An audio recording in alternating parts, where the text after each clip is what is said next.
প্রিয় ভিউয়ার্স, আমি কবি মহিউদ্দিন চৌধুরী মাইকেল আবারও আপনাদের সামনে উপস্থিত হয়েছি একটি কবিতা পাঠ নিয়ে।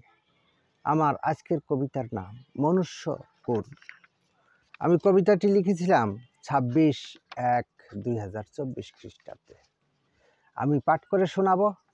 তার আগে এখনও যারা আমার ইউটিউব চ্যানেলটি সাবস্ক্রাইব করেন নাই, তাহারা দ্রুত সাবস্ক্রাইব করে লাইক, কমেন্ট, শেয়ার দিয়ে পাশে থাকবেন, এই কামনা রেখে পাঠ শুরু করছি। ধরার মূল প্রকৃতি, মানব সংস্কৃতি, সকলেই সমান, সকলেই মহান। প্রকৃতিই মহান, প্রকৃতিই চলমান, প্রকৃতিই দৃশ্যমান, প্রকৃতি আবহাওয়ামান। মনুষ্য জীবন প্রকৃতির সন্তান। দেখিনি স্রষ্টাকে, দেখেছি প্রকৃতিকে। সব মনুষ্য জীবন এক স্রষ্টার সন্তান।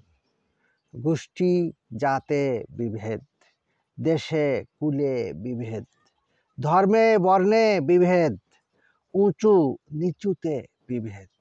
ইহা মনুষ্য সৃষ্টি, নহে স্রষ্টার সৃষ্টি। আমার কবিতাটি এই পর্যন্ত। সবাইকে ধন্যবাদ।